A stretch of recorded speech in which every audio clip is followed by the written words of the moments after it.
here we are. Give everybody just a second here to jump in. Hello, Irish Connection. Good evening. Glad to see you. I don't know how it's doing on Facebook. I know the Facebook Retail Warzone page is fine. It looks like the personal page is working, but can't accept messages. So if your gals on Facebook, flip over. So, all right. So tonight I have with us Dr. Jerry Carbo. He is the president of the National Workplace Bullying Coalition. If you look on the screen below him, you see their web address, workplacebullyingcoalition.org. Their Twitter handle is @workbully. And then also we'll be talking about this later as well, the Dignity at Work Act, and where you can access that, which is dignityatworkact.org. So having said that, thank you, Jerry, for being on with us. Go ahead and tell us a little bit about yourself, how you got into this, and we'll kind of go from there. Oh, excellent. Well, thank you for having me. Really excited to be here tonight. I wish that it was under circumstances where we're not talking about how damaging the workplace is. So hopefully in a few years, once we accomplish our goals, we'll be able to have a different conversation. But I've been working in studying and trying to eliminate workplace harassment and workplace bullying for about a quarter of a century at this point. I worked in HR initially within two different organizations and wanted to work from the inside, thinking that would be a route to help workers, and specifically in addressing workplace harassment. Saw some terrible cases of workplace harassment when I was in law school. Baker and McKenzie case was one of those, and I thought, this just shouldn't happen.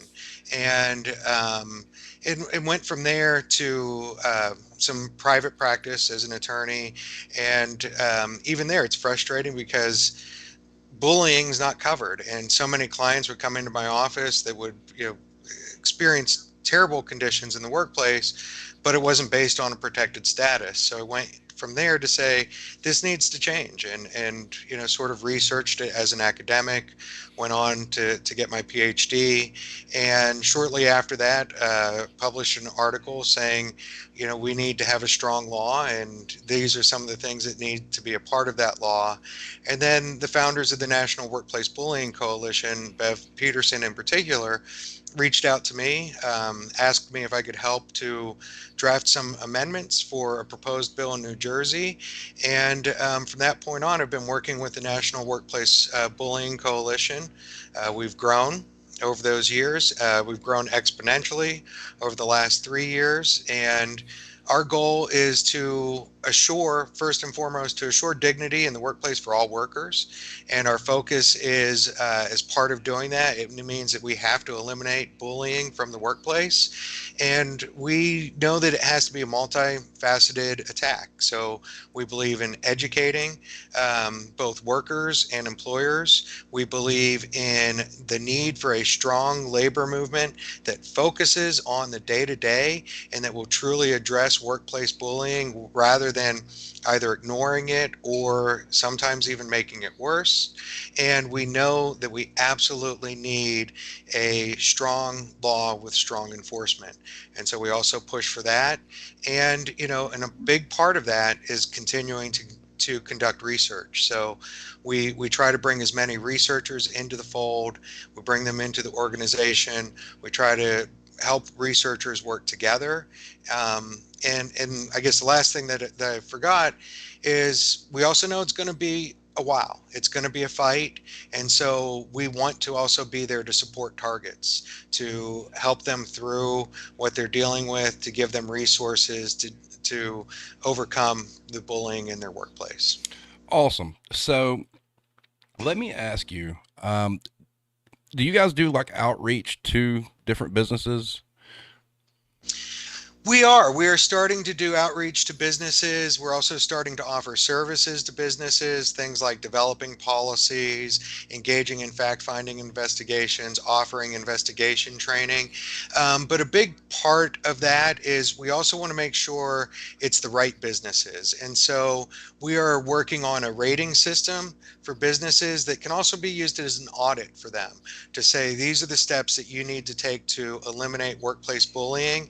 And And our goal is not to promote businesses that don't have the proper motivation, but to help those that do have the proper motivation, that really truly want to eliminate workplace bullying and don't just want to cover themselves legally or to make themselves look good in the press. So we walk that fine line when we're talking about businesses and talking to businesses. Um, did you get any kind of pushback from any of them? Like, no, we don't need you, or Without a doubt, and oftentimes it's more through their associations. So people like the Chamber of Commerce, who don't want this bill and don't want this to be a mandated requirement. And without a doubt, you also hear from employers, we don't have that problem. My favorite one, though, that I hear from employers, and this is also has been part of my sort of legal and consulting career, is when I explain the need for even a workplace harassment policy, is that they're concerned, but if we implement that and we tell employees about it, we're going to get so many complaints, it's going to be hard to deal with. And I explained to them, if you're getting so many complaints, you already have a big problem. And the reality is there's a really strong business case for addressing this too. That's not my primary focus. I don't think we should focus on the dollar and cents side of it. But the reality is anybody who stands in the way of addressing workplace bullying is costing businesses a lot of profit, efficiency, causing a lot of turnover, absenteeism, causing businesses to have potentially disaster in the workplace, as well as potentially workplace violence. well, I think you summed it all up with like saying the Chamber of Commerce would be against it because, God forbid you put in any kind of legislation that gives, the employee a set of rights that they haven't really had before because, God forbid, you slow down the profit machine. Yes, exactly, and it's even when it's beneficial to their profits, it seems like they want to stand in the way. And we need more organizations. We may not ever get to the chamber to support these things, and there are other business organizations that won't. But I would hope that some business organizations will step up and see the value of taking care of their workers, assuring dignity, getting rid of bullying, even if it's for just the profit motive. But I hope we can get to the point where employers see humanity in their workforce, Right. and that right, those human rights. Yeah. Um, so I know you guys have stories on your website and whatnot. And I'm just curious, like, what industries do you see having like the most stories, or is it kind of even amongst all? So, I mean, one of the problems is it's rampant amongst all. So, we have consistently, we're looking at 30% of workers who are experiencing this on a regular basis. But we do have industries that have been studied that have high rates, healthcare, nurses, very high rates of bullying. One of the areas I've been working in specifically over the past 6 years is K-12. We have really high rates of bullying in the K-12 area. We've done a number of surveys that show about 45% of teachers consistently have identified themselves as being targets of bullying. Higher ed, interestingly, where I work the day to day, we have high rates. But this doesn't mean that other industries we don't have high rates. One of the things that has been talked about in the research for probably the last 5 years or so is this need for industry level studies. And I would say that retail, hospitality industry, fast food industry we know has extremely high rates of workplace harassment. That to me is a subset of bullying, so I would throw them in there as well. But industries where we see exploitation, we're going to see high rates of workplace bullying. And so we know in retail, especially amongst certain employers, and I think Kroger is a perfect example of that, we see the exploitation that we would just naturally expect, that there's also a high rate of bullying there. As far as targets go, this was something that kind of hit me. What would you say would be like some everyday workplace examples of behaviors that would classify as bullying, but people are just kind of numb to and don't think that they are? Yeah, I actually have done some recent research looking at why HR people don't identify things as bullying. And I think this is the same thing that we see from targets. When we talk about relational type of bullying, I think people identify that pretty readily. You know, yelling, name calling, teasing. The one that is really tough that people just don't understand the effects of it is when it becomes what I term, and others term, organizational bullying. Sometimes you'll hear mobbing used to define it, but it's where organizational policies are used as a way to gaslight workers, to exploit workers, to degrade workers, and then the employer uses the excuse, well, that's just the policy. You know, early on in my studies, for instance, I had an employee who had been an excellent employee, took a day off to go to her sister's wedding, and came back, and where all the employees went to go and look at their schedule, the manager had written in really big letters, not scheduled for the week. And so in that workplace, it sort of meant like she must have done something awful. And all of a sudden, all of her coworkers are looking at her in a much different way. Teachers being reassigned to classrooms, different classrooms, teachers given smaller classrooms, closets. I've seen teachers given closets to teach from. Um, Wow. Scheduling, giving you the worst schedules, all of these things that are policy type workplace bullying, people overlook it. And in my survey, HR students just, on so many of them, just said, well, that's just part of work, or that's just part of management. And it's not. It's a violation of worker dignity, and it's a violation of their human Thank rights. you so much for that, because that's kind of where I was hoping you would go with this. Because you know, institutional, bullying, from a corporation is rampant, and basically Yes. it's like company policy across the board. And which, you brought up HR. Irish Connection asked, are HR more concerned with the employee being bullied, or are they more worried about the business being sued? The latter. I mean, and having worked in HR, I hate to say it, and having sort of grown up in HR in the 1990s when I there was a push for humanistic HR practices, that that I looking back, I think it was really just about trickery. It was, the wolf in the sheep's clothing type of thing, where we're really just being good to employees to get as much as we can out of them. But I can't recommend a book highly enough, Corporate Confidential, where the author, and I don't have it in front of me, but that's the title of it. She just really lays out what HR is about, and they're out to very specific, and one of the things is to prevent lawsuits from the company. And so the second an employee becomes a potential lawsuit, even if it's way down the road, but they've identified that here's a factor, the job of HR becomes to push them out in a way where it's going to be very tough for them to sue. And that's problematic. Right. There was a question at the very beginning. Do you make a distinction between bullying and harassment, be it sexual or otherwise? So I think the distinction is that bullying, if we think of it in terms of concentric circles, bullying's the big circle, and then harassment is part of it.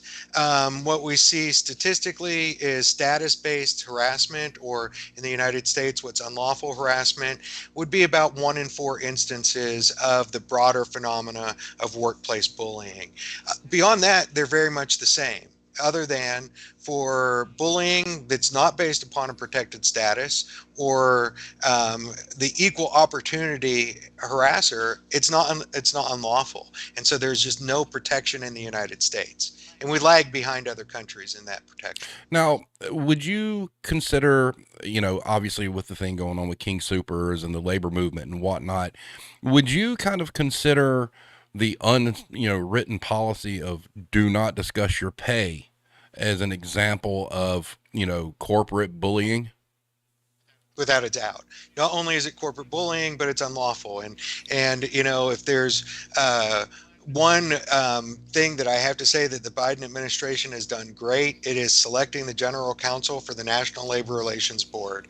And whether it's her directly who's doing it, or someone on her staff who has made an outstanding Facebook campaign, their Facebook post today was specifically about that, to let workers know that policy itself is per se unlawful. And to me, it's a form of gaslighting, and one of the worst forms of gaslighting, because it suggests to workers that this is normal. It suggests to workers that it's lawful that for employers to do this, and if they break that rule, they're the ones that are out of the norm. So that rule, to me, is one of the great examples of a really damaging form of bullying, and we know the people who are harmed by it. It is people of color, it is women, and it's workers across the board too who miss out on that opportunity to discuss. And one of the things that I see is when people start discussing their issues of work, that drives working class consciousness, and they're missing out on the opportunity, even if they're all paid the same, to start discussing, how do you get by in $10 an hour? And, one of the things I would stress is if you look at the strike wave of 2018, 2019, one of the really big things that started that off was a teacher sharing their checkbook and showing that at the end of the month they had something like $2 left in their checkbook. It's a hugely important discussion. You know, going to about what you said with, the people on the National Labor Relations Board, I have to agree with you because I'm a follower of Ashley Jovic from Apple. And, Yeah, she's finally got her case going through the NLRB, which I don't think it would have gotten touched any other way. yeah, So, I mean, they've got some bright yeah. people that are actually looking to do the right thing for people for a change, which is wonderful. They do, and it has been a long struggle at the NLRB. We've literally had at times the former presidents of the Chamber of Commerce who have been board members, and so it's very refreshing to see a champion for working people. Kind of touching on that, and we'll get into this situation a little bit later here, but in regards to justice for Evan, I discovered that the former labor secretary, Elaine Chao, is on Kroger's board of directors. And mind you, this is the same lady who on national news said it was your patriotic duty to get back to work during the pandemic. Yeah. Yeah, and for those of us who've sort of followed the politics, like yourself, yeah, it's not surprising that she's there, and I would classify her as the example of people being appointed into positions to really not help the agency that's supposed to be helping people, but to harm it. It's almost her being a former Secretary of Labor to me is much in line with John Bolton being appointed to the United Nations months after he had said that he would destroy the United Nations building in New York City as a good first step. So doesn't surprise me at all. And I can't imagine her being any help to the workers of Kroger's. Absolutely not. What advice would you give to someone who's being bullied in the workplace that really doesn't know how to approach it? So there are a few things. First of all, document, document, document. And at the end of the day, you may not have a legal outlet where you're going to use that documentation, but it does a number of things beyond that. Ideally, hopefully you do get a legal route out, but at a very minimum, it helps you because bullies are going to at some point gaslight you as well and say, well, these things didn't occur, or these things, you're taking them the wrong way or viewing them the wrong way. Your documentation protects you from that form of abuse. The second thing is, and I hate to say this, but you've also got to know when you have to get out. Exit almost always happens for targets of workplace bullying, and we're fighting to stop that. But right now, the reality in the United States is you have almost no legal protections unless you can show it's based upon a protected status. And so look for those indicators. Is there something where you're being treated differently because of your race, your color, your national origin, your gender, your religion, your age status over 40, or a disability? But that last one, or this one before that, is really critical. And I'm not telling people to quit.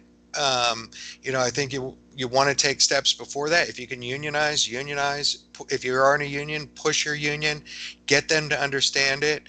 If they can't understand it, reach out to us. I would love to have a talk with any union leader who doesn't understand what workplace bullying is. And but finally, at the end of the day, if you have to get out, because It is very health harming. It is psychologically damaging. Targets of workplace bullying have triple the rate of suicide ideation as non-targets, and so often the story ends in tragedy, and you got to get out before the tragedy happens. Um, have you seen a huge increase in workplace bullying as a result of the pandemic and the politicized climate around it? So, I think we are seeing some of that in the research, but I think the research is undercounting it. This is sometimes one of the criticisms of the Dignity at Work Act is our expansive definition of workplace bullying, but that definition comes from legal analysis, global legal analysis, and it comes from targets. And I think what's being missed is so much of what's on in the workplace right now is workplace bullying, but it's being disguised as normal or just getting back to normal. Telling people to go into work in unsafe places when there are better options is a form of bullying. Telling teachers that it doesn't matter how many, students have COVID in your classroom, you've got to remain in the classroom is workplace bullying. Telling the Chicago Teachers Union that you can't teach from home, even though you're teaching virtually, you've got to come into the class building is a form of workplace bullying. Telling retail workers that they are essential employees and then paying them what clearly indicates they're not essential employees, not in a humanistic term, is workplace bullying. Got you. Irish Connection asks, in a workplace that is serving the public, is bullying more likely? Well, so harassment's more likely, and harassment's a subset of workplace bullying. So I would say there's no doubt about that. I have seen surveys about workplace harassment where servers in restaurants, there's not a single one of them that said they had not been harassed on the job. Of course, they're oftentimes told that it's not harassment because it's just a customer being customers, or that's just part of the job, or that's not really harassment. They're just messing around. Well, it is harassment, and harassment is a subset of bullying. So, service work highly susceptible to a specific form of workplace bullying, and that's harassment based upon any of the different protected statuses. And so when we count it that way, yeah, I definitely. think it comes down to a disrespect of boundaries. Yes. Yeah. Disrespect of boundaries, and so much of it is also about control.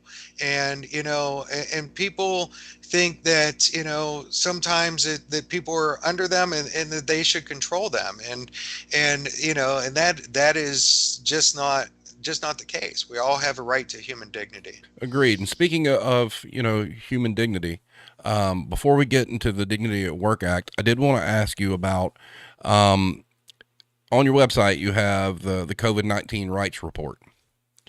Can you Yes. go into a little bit of detail and explain what that is?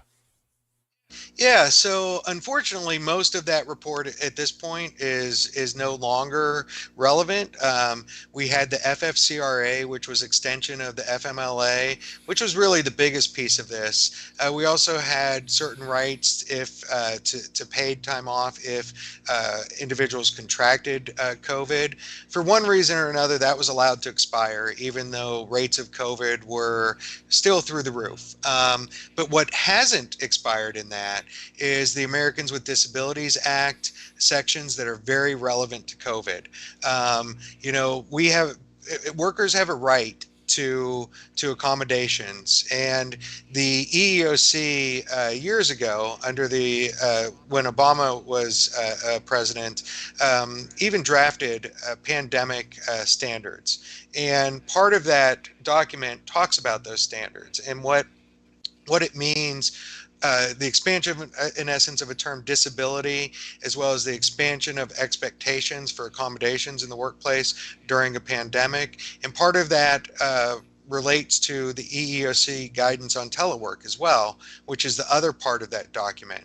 And employers oftentimes will act like you have no right to telework, or you have no right to certain accommodations. But the reality is it's a much broader and expansive. Employees have much broader and expansive rights to those accommodations and what they realize. And so that part of that guide is still relevant.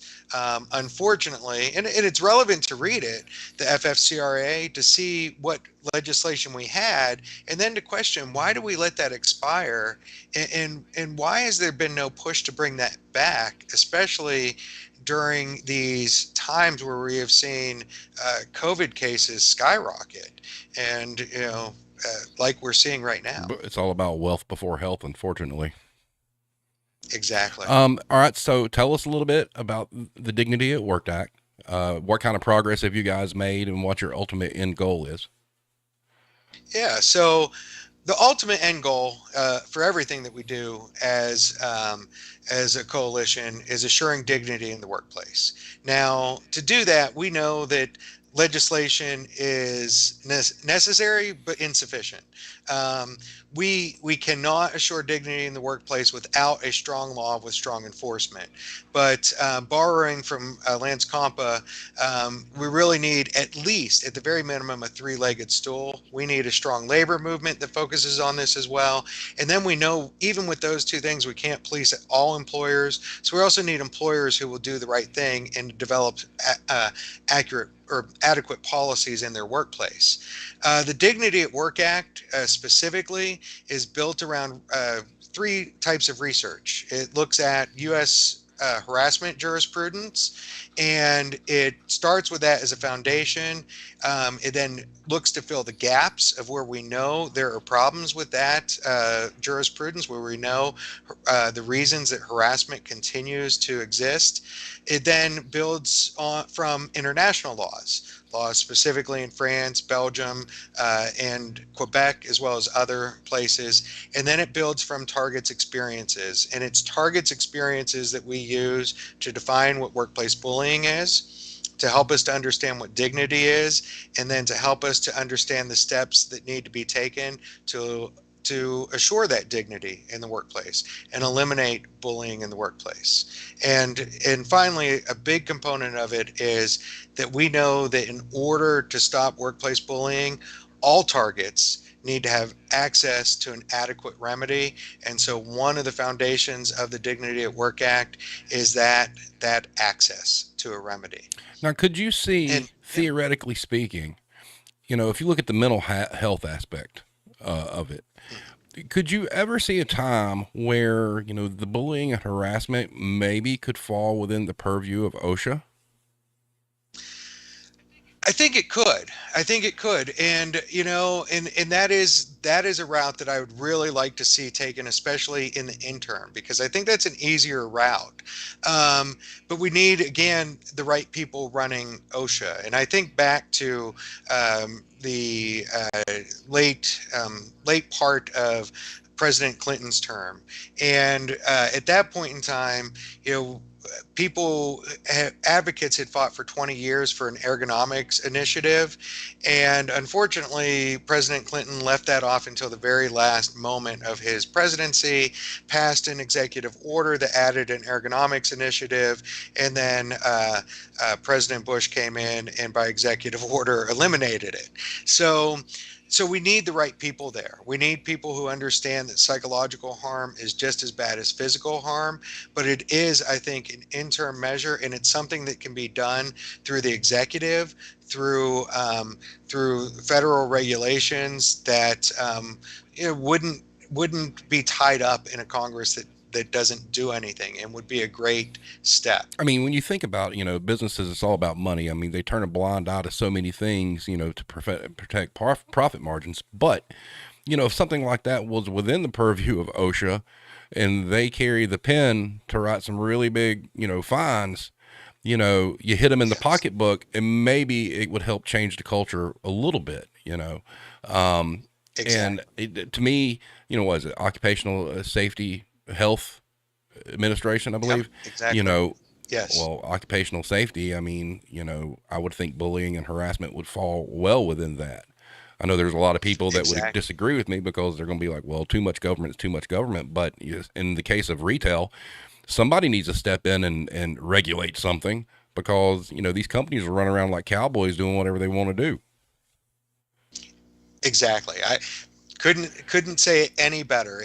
And the example I would use to say this is of what we just need to continue is, the one of the best parts, if not the best part, other than maybe the community health centers, thanks to Senator Sanders, of the Affordable Care Act, was this push to treat psychological disease and problems the same as physical.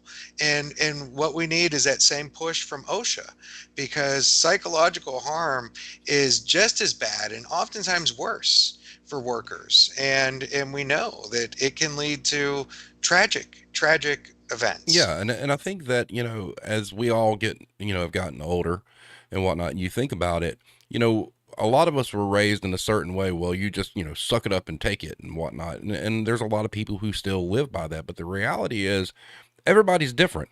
Everybody's makeup's different. Yes. Everybody's mental makeup's different. And, one of the things about, here doing the show is trying to help people understand that, sure, you may be stuck in your ways or whatnot. And we're not telling you you need to change who you are. We're just telling you to be mindful, because you don't Yes. know. I mean, one thing I've always been taught was, you don't know what somebody's going through.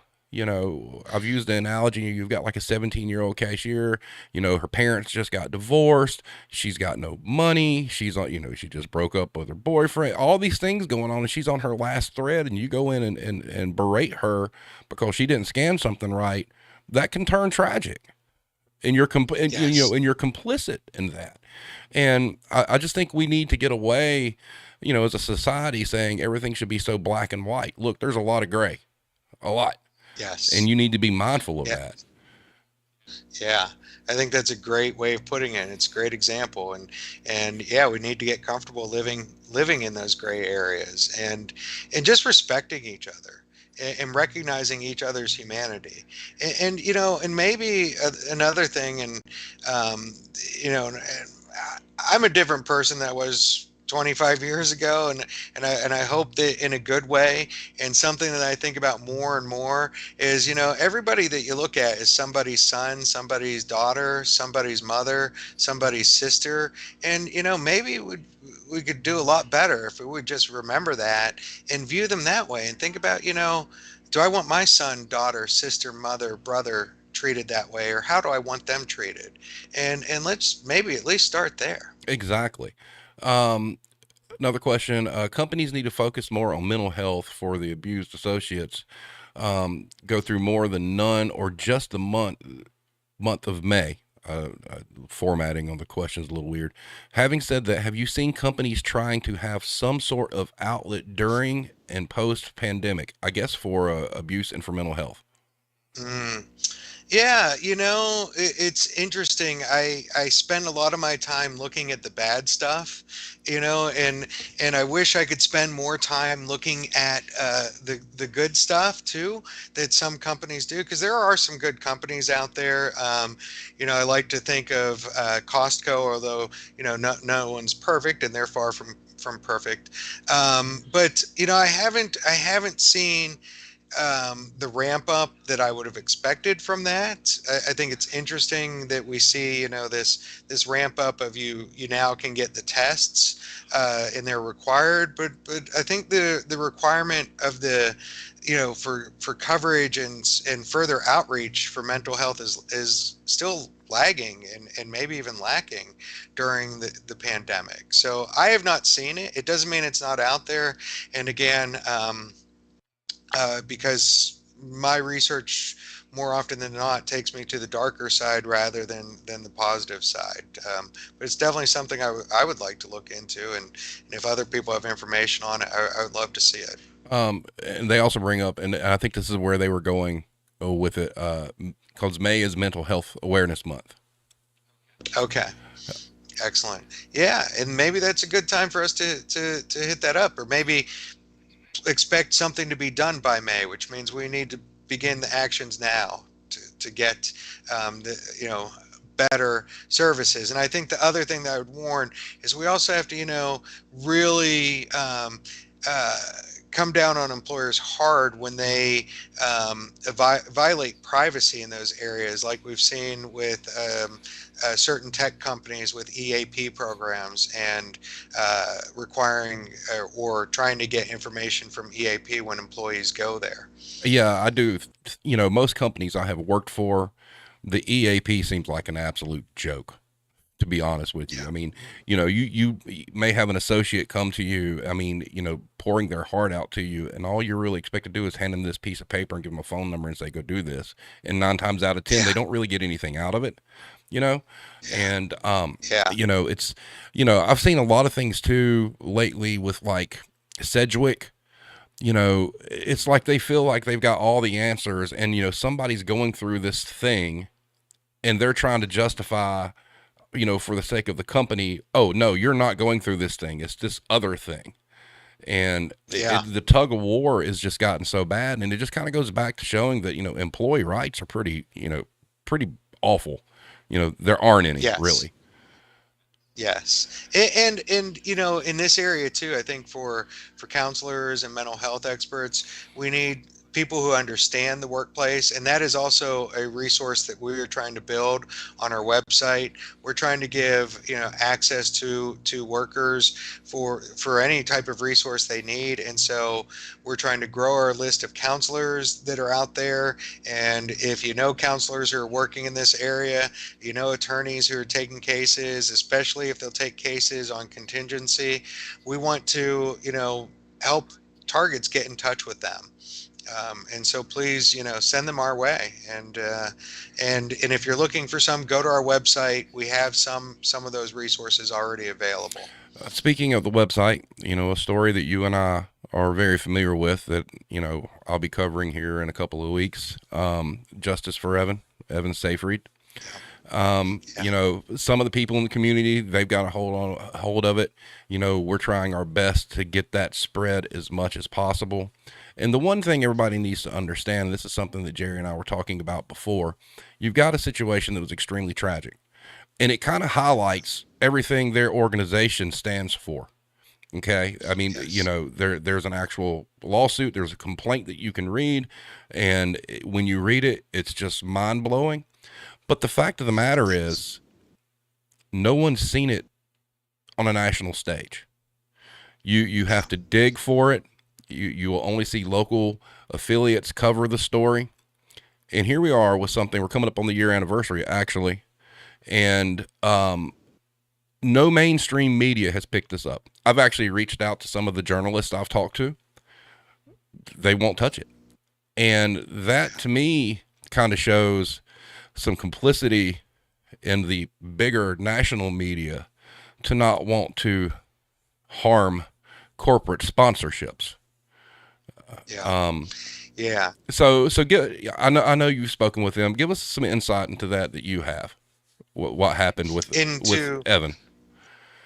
Yeah, into the movement. Yeah, so I think that it's a perfect example of how bullying escalates, spreads, becomes what we oftentimes refer to as mobbing or organizational level bullying, where the organization not only endorses it but really supports it, and that really leaves workers with no place to go. And I think that's what we saw in Evan's situation. And when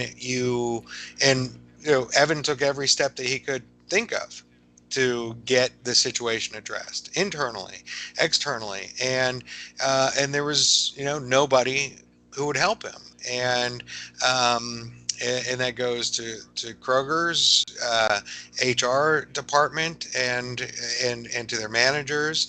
And at that point, as I'm not sure if I mentioned here during the podcast, but we know that workplace bullying in itself triples suicide ideation.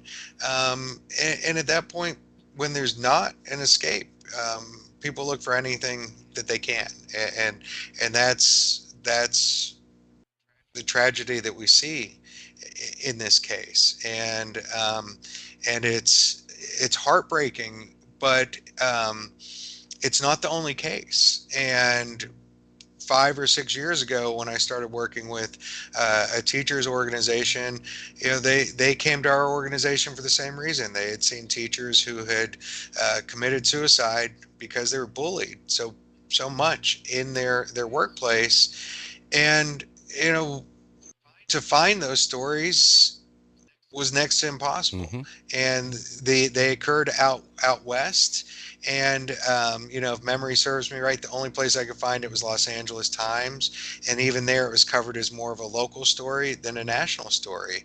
And we need to flip that. We need to, maybe part of it is, Steve, is we need to get back to a labor press that we used to have. And if you look at the newspapers, today, most of them you can't even find a labor press within them, and if you do, it's a very small segment. And but we need something to bring attention to what's going on in the workplace. And the fact that Evan's story is not national, international news, I would say, is just makes no sense. There was an event that took place during that whole scenario that kind of speaks volumes to how businesses handle this. There was the one manager that was accused of harassment, and they transferred the problem instead of dealing with the problem. And that is something that I've seen, in my career numerous times. People that pretty much, you could hold dead to rights of some sort of violation, but rather than, letting them go and cutting your losses, oh, we're just going to move this problem to another location and hope it doesn't happen again. Yeah, which just leads to it happening again in both places. Correct. And that's reality. So that that person was in essence not dealt with or even rewarded or being viewed as rewarded. And so that sends a message throughout your organization. It's signaling, it's storytelling within the organization, it sets the culture, and that negative culture spreads extremely quickly. And there's no excuse for it. As you said, deal with it. Deal with it up front. And the problem is, again, back to what HR is looking to do is avoid the lawsuit rather than actually address the problems. And the lawsuit in that case is is the target, and then and so they're getting this individual who might actually lead to a lawsuit from the target away from them to protect themselves from being sued. And then even down the road, they may argue, well, look, we thought we took a reasonable step to put an end to it, even though they know that that would have had no effect. Do you think that now I will say, judging from the information I got, that they did fail him in this particular instance, but do you think that unionization is really going to be the only thing that pushes corporations into basically falling in line with these things? Well, I think first we have to clean up the labor movement, right? I think it can be, and really I think that the labor movement is a critical key because so many of our laws as well have come out of the labor movement, and that's why for a long time now, for decades now, we haven't seen really strong laws. And an example of this is the Family Medical Leave Act. Okay, so we got some legislation, but it's unpaid leave. So and when we know 75% of workers in the United States live paycheck to paycheck, well, you can't take unpaid leave if you live paycheck to paycheck. So it's critical, but we need a labor movement that understands that it's their job to protect workers on the day to day, to make their lives at work better. They understand that bullying is real. They understand the effects of bullying. And so I think it is critical. At the end of the day, though, we definitely need, at least three components, and that's that strong law with strong enforcement, a really strong labor movement, and then we also need some employers who would do the right thing, because we're never going to be able to police all of them. And we see that with OSHA, Yeah. right? We don't have enough OSHA reps. So Well, the yeah. thing about the labor movement that really kills me when you start digging into it is, a lot of the pieces out there are just kind of cherry picked. There's a lot of sourcing from like Reddit and whatnot. And, it's happened to us. Somebody wants to talk to you. They've already got an article written. They just need some real people words in there. But, But when you get to mainstream media, you had to, I don't know if you're familiar with the whole 60 Minutes debacle with their segment called The Big Quit. So they were trying to spin what the Great Resignation was, but they did not talk to a single employee. It was all corporate Yeah, people. yeah, yeah. That that doesn't surprise me. Yeah, I did not see that. I've, I have to be honest. I've moved away from some of the mainstream media, including 60 Minutes, simply because of a growing history of that type of reporting. But I even see it in academia. I have to say, I read a paper recently that looked at workplace dignity and trying to define dignity in the workplace, and they only talked to managers, and it was their perception of what their employees thought dignity was, and that just, that's, it makes no sense. No. Let's talk to workers, and it's amazing. And I gotta say, even if you're not interested in workers, I can tell you, when you get out there and you start talking to people, it helps your own humanity grow. And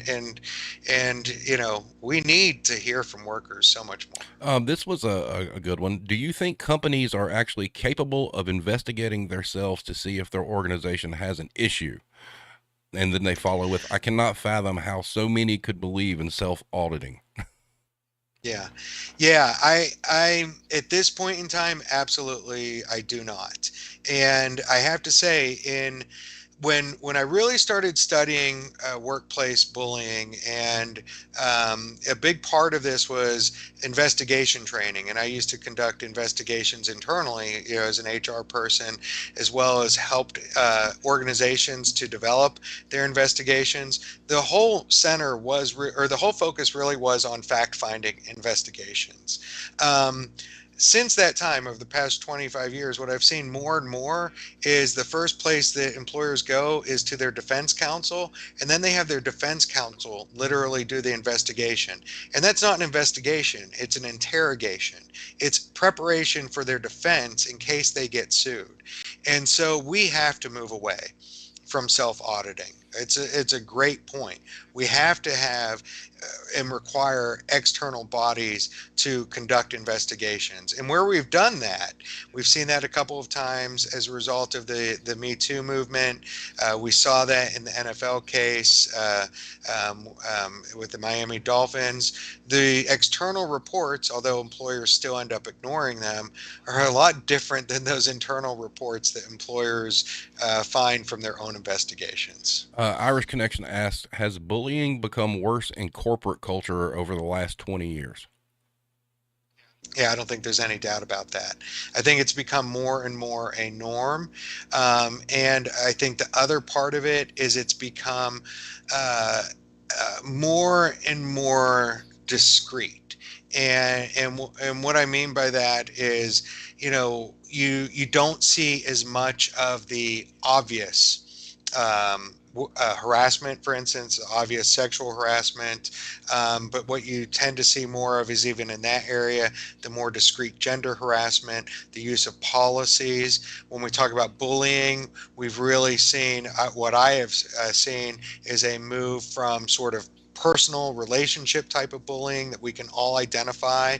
We can even think back to, okay, well, that's a lot like the schoolyard bullying we saw as kids, with the teasing, the yelling, the prodding, and things like that, to organizational bullying, or what sometimes is referred to as mobbing, where policies are used to bully, and policies are used to gaslight, and that has that's become a norm. And too often now, we don't even think of that in terms of as of being bullying. Right. And now, one industry that, over the past year has really exploded with cases of stuff like this is the video game industry. You had the whole Yes. situation with Activision and whatnot, and there were some horrifying stories coming out of this. So obviously, it's rampant, just about anywhere. And I would almost feel like the more prosperous the company, probably the most, more likely that it's going on there. Yeah, I mean, risk factors, there are a lot of different risk factors, and that very well could be one too. I mean, sometimes that breeds entitlement. It's one of the worst things that we can do in the workplace is to breed entitlement and to breed a view of not just sort of hierarchy in terms of instruction and direction of the workforce, but what becomes a view of a hierarchy of human beings. This level is above them, not just in they know more about the workplace or they know how to help people or instruct people how to do work, but they're literally better or different than them. Isolated workplaces. But on the other side of that, I think a lot of the tech industries and a lot of the startups and things like gaming are also very likely to see both unlawful harassment and workplace bullying because they're also very unlikely to have any type of training, even if it is at least that training that's really meant to just protect employers from lawsuits. At least there's something there. And we sometimes don't see that in these startups that become really big companies, sometimes really quickly overnight. Yeah. Now, when you were talking earlier about, the HR tactics and whatnot, going to their legal counsel, that, you made the comment interrogation. It's also extremely intimidating. I mean, it's almost like, they want to strong arm whoever has the complaint to, shut up or just go. They would much rather that person just quit on their own accord than have to deal with it. And to me, it just seems, I felt like for years that HR has been worthless, especially in the retail Yeah. industry. And, Yeah. and you talk about training too. Look, everybody that's worked in retail has had to watch some harassment training thing. Yeah. And the company only puts any emphasis on it, because they have to have it. It's Exactly. some sort of, so they can show legally they've done this, but there's no enforcement of it. And most everybody Yeah. watches it. They're like, oh, here's this 30-minute video. And they're just clicking. They're looking at their phone or whatnot. Maybe that's something that needs to be changed too. I mean, Yes. if there was a division of the labor department that, was specifically, goes to buildings just like DHEC would, or any kind of environmental thing, you get an inspection on like basically the pulse of your building. Yeah. That is probably what's needed. Yeah, 100%. And this was an issue that we actually addressed at the EEOC Select Task Force, and the clear finding is that those videos don't work. But the excuse from employers was, well, we're so big at this point, this is all we can do, And so while the EEOC report that came out from that said we highly recommend against video training, we understand where that has to be done, and so it's fine. And I don't buy that. I think we need to set standards that say this is what needs to occur. This is the type of training, and we need to study exactly what type of training helps with it. And if that's external, it should be external. And this is another example of the difference in the United States versus the differences in other countries and where we adopt language in the Dignity at Work Act. In other countries, they don't say that employers have to take reasonable steps to address bullying or harassment. They say that employers have to take all necessary steps to address this because we've known of this problem, for decades. We've known of bullying separate from workplace harassment since the mid 1980s. This has been studied. We know the necessary steps to address it. And in other countries, they're willing to say, employers, you have to take all necessary steps. In the United States, we use this reasonableness standard. And so what that means is if as long as all employers are doing the same thing, 30-minute video training that nobody watches, that's reasonable because that's how we define reasonable. It's based upon what everybody's doing in the industry. That needs to change. And that's one of the things we really focus on in the Dignity at Work Act. You bring up a valid point. Irish Connection and I, we've had numerous discussions about how it is here versus Ireland and whatnot. And the one thing, when you really start digging into this stuff, you know, our country, for as great as it can be, has the least protections for workers.